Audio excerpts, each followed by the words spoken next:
Everybody is too busy fighting to be king. They forgot about Winterfell, and now we have a new man in charge. Welcome back, guys, to Fog Entertainment. It's time to review Game of Thrones Season 2, Episode 6. This one is called The Old Gods and the New. Well, we have an old holder of Winterfell. We now have a new. We have Theon Greyjoy. He's basically took over Winterfell, and that's where we're going to start with here in the review. So we begin with Master Luwin frantically sending off a messenger raven trying to contact King Robert because House Greyjoy has taken over. They've managed to somehow climb over the walls of Winterfell. They've infiltrated the castle, and Greyjoy makes Bran surrender. So it is what it is. We've got the Stark with no legs and the wannabe Stark battling to become the new,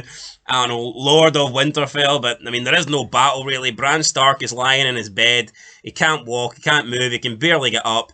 Bran tells Theon, I'm not going to surrender to you. And it's like, see the moment you got pushed out that window by Jaime Lannister, your body surrendered. So your legs surrendered, mate, so know your role. But yeah, this is pathetic for Greyjoy. I mean, you could say, right, the fact it's him doing it has saved all their lives, -1. But again, it's like, he's threatening Bran Stark here with no legs. What would Ned Stark think of this? He wouldn't threaten Bron Breaker, would he? No, he wouldn't threaten Bron Breaker, but what would Ned Stark... Ned's head would be rolling in its grave. It would be. So yeah, so we actually, he's just got a big box of bones now. Box of bones. The bones would be... rattling about. The bones would be rattling. So yeah, Bran then surrenders the castle to save his people. Bran submits in front of everyone who's assembled, although there's not that many people left, because last time Roderick Castle took 200 men to go to the battle at Torrhen Square, which turns out it was like some sort of like ambush. There wasn't anything really happening there. Torrhen Square really wasn't under threat. It was Greyjoy's plan to just lure all the fighting men away from Winterfell so they could take over, and then they climbed into the castle using grappling hooks. So I don't know if those 200 men are all going to be coming back, but Roderick Castle came back and he was captured by Theon's men, which kind of would tell me that the 200 men he took with him are gone. Could be dead, could be captured, but 200's a lot to capture, so I think dead. Yeah, and it doesn't seem like Theon has the numbers. No. I mean, he left on a boat with about, 20, 25 people? Yeah. So what happened to that 200? I don't know, honestly. Maybe his sister's there with her 30 ships. Unless he returned by himself to give them the good news that no one was there, and then he got captured when he was re-entering, because he took 2 men down. Possibly, so I mean, that could be what happened, but Roderick Castle is bashing Theon, saying, how dare you do this? I should have put a sword in your belly instead of your hand. And he says that Ned would be disgraced. Ned raised him like his own, but Theon says, but I wasn't a Stark, and he was a hostage and all this. I mean, Theon was treated pretty well, to be honest. I mean, to say he was Theon was probably treated better than Jon Snow. Yeah, he was treated better by the Starks than he was his own family, but I think he should have a contingency plan in place, because, we obviously heard the backstory when he spoke to Rob about, your family did this, and my family did that, and here I came to your family because my family lost, sort of thing. What did he think was going to happen when he went back to the Greyjoys? They were obviously going to not be too pleased with teaming up with the Starks. So he should have probably had in the back of his mind, should I really do this? Because I actually like the Starks, and what if my father wants me to team up with him and I have to go against this family that I grew up with? I think that should have been playing in the back of his mind, but obviously, I don't think Theon Greyjoy is the smartest, he's not the sharpest tool in the box, so he went along with it, and I think he's picked the wrong team. He's picked his family. Yeah, didn't Rob question whether his father would be willing to join allies, considering Ned Stark defeated him? Yeah. But also, it makes Theon look weak if he just goes, well, you know what, if you're not going to team up with us, then I'm just going to go back to my non-family that has treated me like a family and betray my actual family. Yeah, so I think either way, Theon looks weak, but we all prefer him to team up with the Starks. Theon was put in a hard position, we're all in a hard place. But he by him going and telling his father that gave his father the idea to realise that Winterfell is weak right now. Winterfell is underarmed. It's under soldiers. We can unmanned. We can essentially take this. So had he not went back and revealed what Robert was doing, or Robb even, then Right. none of this would have materialised. So It wouldn't have I materialised. mean, Theon was trying to be helpful, and then he ended up getting propositions. Well, either you help, I'm going to take over the Starks. You either help me or you don't. He put the shitstorm in motion. He did. Anyway, Roderick Castle's no happy. He spits in Theon's face. Theon then says, "You ever do that again, you will die." But Dagmere says that, nah, he must die. He has to pay the iron price. He can't be disrespected like that. Master Lewin tries to convince Theon not to do it. He's like, come on, think about this. You don't want to do it. But then Theon says that he will address him next time as Lord Theon, or else he'll be next. Theon then gets his sword and he cuts down Roderick Castle's head. Takes quite a few attempts, then he just kicks it off his shoulders. Pretty gruesome scene there, and Sir Roderick dies. So even Theon couldn't get the beheading right. I mean, we see Ned Stark in the first episode, just clean swipe. Cut. Clean as you like. And then in episode 9, we also see Ned Stark involved with a clean cut. Swipe. But even Theon couldn't get a beheading correct. No, he couldn't. And you know what, though? I think he had to do this because if he doesn't, he just looks so weak. But that's the hole he dug. Although, to be fair, I'm pretty sure that you do use a particular sword for beheading. Yep. It's not like your average sword. True. When you're beheading someone as like a punishment, it tends to be a particular sword that is used for that. But this is the line that's been crossed here by Theon. I think even taking Winterfell, I still think there was a place for him potentially, like if he decided to flip back. But killing this guy, that's a line you can't cross back from. You can't come back for that. Later that night, Osha, is the wildling woman, is having sex with Theon, and she uses this as an opportunity for him to get his guard down. Then she sneaks out of the room, kills some other Greyjoy soldiers that was there, Greyjoy bannermen or whatever, and then she flees with Bran, Rickon, Hodor, and the direwolves, who I believe are called Summer and Shaggy Dog. Who came up with Shaggy Dog? Shaggy Dog. So that's it. They all sneak out the castle. Theon Greyjoy's got Winterfell, but he's got no Starks held hostage, so that's not great. Like, no, it's really not great. But I mean, Winterfell's pretty much lost every character that had a name now. What's the point of Winterfell now? Aye, it's pointless. Just what's Theon going to do when he wakes up? Damn. In the Westerlands, we see Robb Stark. He's chatting with Talisa, the woman that is trying to help heal all the wounded. Catelyn returns. She reminds him that he's agreed to marry one of, I forget his name, one of the guy's ugly daughters. Walder Frey. Aye, Walder Frey. He's got to marry one of Walder Frey's deformed daughters, so there's no point really talking to Talisa. Lord Bolton arrives with some terrible news. He received not the penguin, that's not a penguin, it's the raven, the raven. Flying penguin. Raven effect. So the raven says that Winterfell has been taken over. And that is it, really. So Robb is like, fuck this, Theon, how could he betray us like this? I'm going to go back myself. Nobody kill him. I need to see him.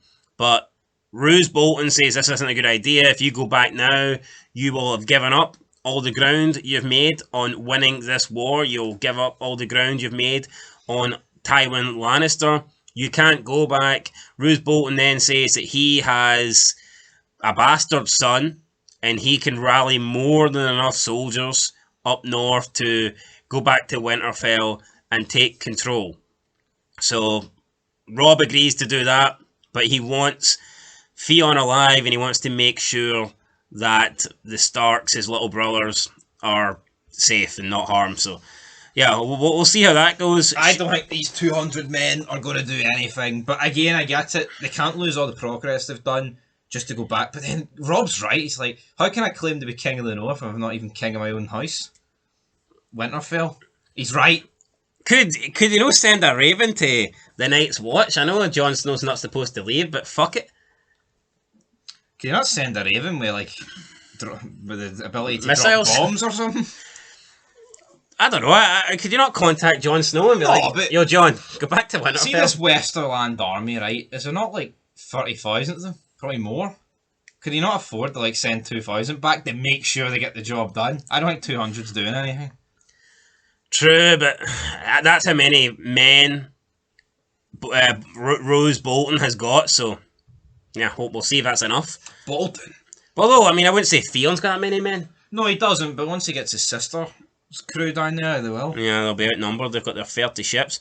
At Harrenhal, we see Tywin Lannister berating Ser Armory Lork for delivering letters to their enemies instead of their allies. So, yeah, he apparently can't read properly. He buries him for this. He says that his cupbearer, Arya Stark, can read better than he can. Now, I don't know if this Ser Armory guy legitimately did deliver the letters wrong, or did someone deliver them wrong on purpose.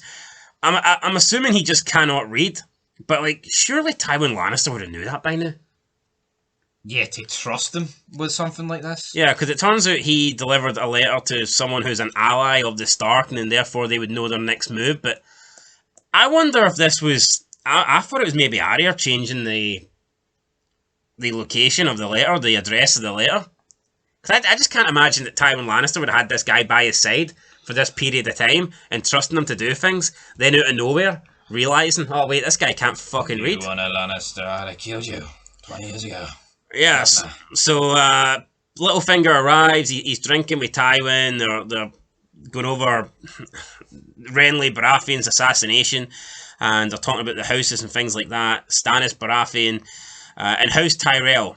So yeah, it looks like already Littlefinger, he's trying to get House Tyrell to link up with the Lannisters, because House Tyrell have the third largest army in Westeros. So yeah, if Tyrell marry and form with the Lannisters, then the Lannisters will have the Tyrell army in their battle with both Stannis Baratheon and King Robin. They probably need that right now, because they've been taking ass whooping after ass whooping after ass whooping. Arya does her best not to be seen by Littlefinger. I mean, he kept looking at her. I'm going to assume that he knows it was her, but then again, I think if he did, he would have said something. He's not going to be talking about the battle and the Starks when she's there. I get it, there's not a lot she can do right now, but I just don't think he'd be talking about war and things like that if there's a potential he probably just doesn't think there's no way Tywin Lannister's rocking about with Arya Stark here as the cupbearer. Yeah, it is a wee bit far-fetched. No one would believe it. So Tywin is asking Arya questions about her father, and she just lies, things like that. She sees a letter on the table from Robb Stark, so she snatches it. Well, about Robb Stark, so she snatches it. Then she gets questioned by Ser Armory. She says she's going to put the letter into the... What was it? The ammunition or the... The armory. The armory, yeah. So she's going to put it into the armory. But Armory Locke, he grows suspicious of this, and he tries to catch Arya. She manages to run into Yaquin Hygar, who can grant her 3 deaths because she saved 3 men. And she names Armory Locke, and he says, right, I'll get round to it. She's like, no, it needs to happen now, because he is going to tell Tywin. And he walks in to tell Tywin, basically, that Arya isn't who she says she is, and she stole this letter. And as soon as he opens the door to speak to Tywin, he says, Tywin, and the next minute he just falls on the ground, face first, with a poisoned dart in his neck, and Tywin's just looking on thinking, what the fuck happened?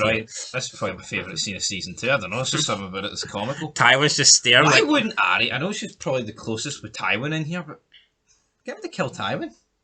That should be the 3rd death. What's that really achieving though? What's killing a high-ranking Lannister? Even though, yeah, he's being nice to you, I think the Lannisters are a lot weaker without Tywin. I mean, if that guy that can't read would have been in charge of them, like, I mean, that would help Robb. For sure. I mean, Tywin's only got an IQ above, like, 10. True, there's a lot of people she wants to kill, yet she hasn't spoke any of their names yet. So... This guy had to go, though. He was going to reveal the secret. She's only got 1 more left, though, so she'd probably use it wisely. Then in King's Landing, we say goodbye to Cersei's youngest daughter. She's getting waved off, so... Not quite sure who she's been married off to, but she's like fucking 8 or something, so just... Yeah, it's just messed up. Cersei's not happy. She then tells Tyrion that she hopes one day he loves someone so she can take them away from him. You know what, actually, this is probably the few times you can agree with Cersei. It's a pretty shite move for Tywin here, Tyrion. Yeah, no, like, I get it, right? You can marry her off to Martell, Tristan Martell, apparently, right? The High Septon of the Faith of the Seven Kingdoms, but... like, if she can't get married until she comes of age, then why not just stay with her mother until she's of age? Exactly, but nope. Tyrion, you botched here, son. I can't agree with this manoeuvre. Joffrey is then walking through the Red Keep, and he gets he gets cracked in the face with a big pile of shite. He doesn't take this too well, so he demands that everyone be killed. So people are starving here. They're not getting to eat. They're not getting to drink. They don't like Joffrey as king. They're trying to, I guess, revolt against him. He wants them all dead, and we just get basically the King's Guard having to fend off all these like angry. The crowded streets of communers and refugees, pretty much everybody. You got the Hound trying to pull Joffrey to safety.